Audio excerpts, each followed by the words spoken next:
কিছু লোক প্রপাগান্ডা ছড়ায়। জামাতে ইসলামী তো কোনোদিন সরকার চালায় নাই।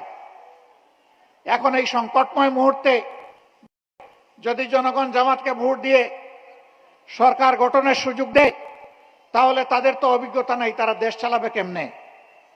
হ্যাঁ, আমরা স্বীকার করি আমাদের অভিজ্ঞতা নাই। কোন অভিজ্ঞতা নেই জানেন? জনগণের সম্পদ চুরি করার অভিজ্ঞতা আমাদের নেই। দলীয় কর্মীদেরকে দিয়ে চাঁদাবাজি করার অভিজ্ঞতা আমাদের নেই।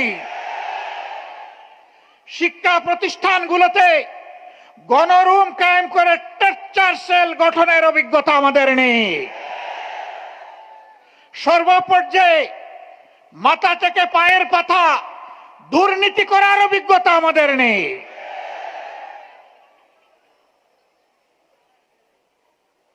আমরা ক্ষমতায় যাইনি ঠিক আছে, কিন্তু 5 বছরের জন্য আমরা ছিলাম ক্ষমতার ছোট্ট অংশীদার। 2001 থেকে 2006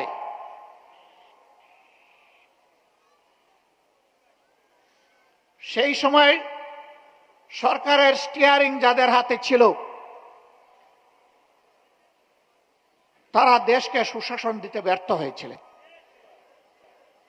সেই সময় দেশ 4 বার দুর্নীতিতে বিশ্ব চ্যাম্পিয়ন হয়েছিল, কিন্তু মাহবুদের অশেষ মেহেরবানি বাংলাদেশ জামাতে ইসলামীর সেই সময়কার সম্মানিত আমিরে জামাত, সেক্রেটারি জেনারেল, এই 2 জন মন্ত্রী ছিলেন। 3টা মন্ত্রণালয়ে তারা সেবা দান করেছেন জনগণকে। তাদের শাসনামল শেষে অনুবীক্ষণ যন্ত্র দিয়ে, টেলিস্কোপ দিয়ে তাদের কোনো দুর্নীতি স্বজনপ্রীতি ছিল কিনা তা আবিষ্কার করার জন্যে বিভিন্ন মহল ঝাঁপিয়ে পড়েছিল।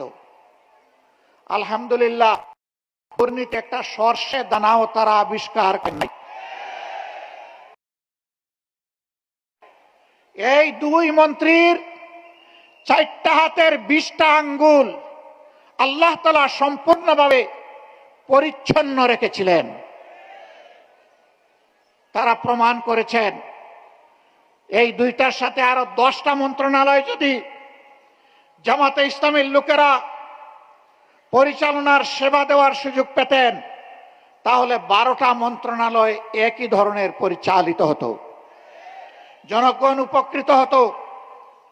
তাদের এই সাফল্য দেখে যারা দুর্নীতিবাজ, যারা এই দেশের কল্যাণ